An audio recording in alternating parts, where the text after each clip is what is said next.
Το Πανεπιστήμιο Πειραιώς δρά πάνω από 30 χρόνια με βάση το μεταπτυχιακό, το οποίο έχει μετασελιχθεί σε MBA στον τουρισμό, που ήταν το πρώτο στα Βαλκάνια, του χρόνου κλείνει 30 χρόνια λειτουργίας του και έχει στην ουσία δώσει στελέχη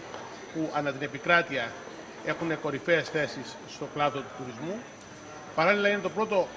πανεπιστήμιο που ίδρυσε τμήμα πανεπιστημιακών σπουδών,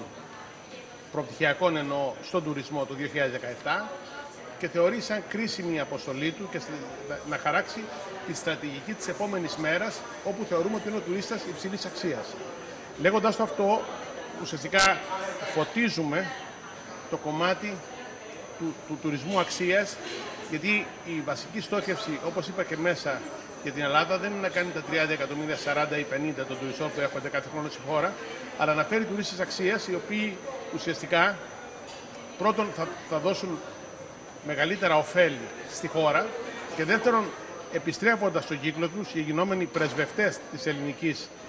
του ελληνικού τουριστικού προϊόντος θα μπορούν ουσιαστικά να προσελκύσουν από τον κύκλο τους, που είναι και αυτοί τουρίστες αξίας, και άλλους τουρίστες περισσότερους για να έρθουν να επισκεφτούν τη χώρα μας. Είναι μια στρατηγική που θεωρώ ότι είναι πάνω σε όλο το κομμάτι της σωστής στόχευσης και παράλληλα θίγομαι στις θεματικές του συνεδρίου όλα αυτά τα φλέγοντα θέματα που έχουν να κάνουν και με την ανάπτυξη εμπειρίας. Η Ελλάδα είναι η χώρα που αν βαθμονομούσαμε την εμπειρία, η Ελλάδα θα έπαιρνε 100, με μια κλίμακα με άριστα το 100, και η επόμενη χώρα θα έπαιρνε κάτω από 50. Με βάση την αρχαία ελληνική ιστορία, την αρχαία ελληνική σκέψη ουσιαστικά και την ελληνική μυθολογία και τον Όμηρο με την Ηλιάδα και την Οδύσσεια, μπορεί να δώσουμε τεράστια εμπειρία στο σύγχρονο τουρίστα, πράγμα ζητούμενο τις μέρες μας, και να μπορέσουμε να αναπτύξουμε αυτό το τουριστικό προϊόν που είναι μοναδικό για τα δεδομένα της χώρας μας, γιατί η χώρα μας πέραν αυτών που ανάφερα συνδυάζει και το ήλιο θάλασσα. Είναι ένας εκπληκτικός συνδυασμός που θα πρέπει να το δούμε, αλλά θα πρέπει να δούμε ουσιαστικά και αυτά τα θέματα που θίγονται και με το χωροταξικό, το οποίο θα πρέπει να επιληθεί όσο το δυνατόν συντομότερα.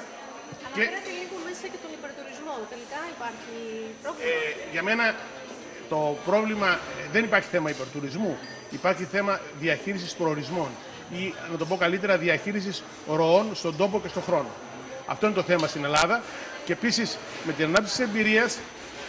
φωτίζουμε και άλλα σημεία της χώρας, τα οποία θα μπορεί ο τουρίστας με τη θέλησή του να πάει και να πάρει την τουριστική εμπειρία που μπορεί να του προσφερθεί μοναδικά επισκεπτόμενος σε αυτά τα μέρη, και άρα ουσιαστικά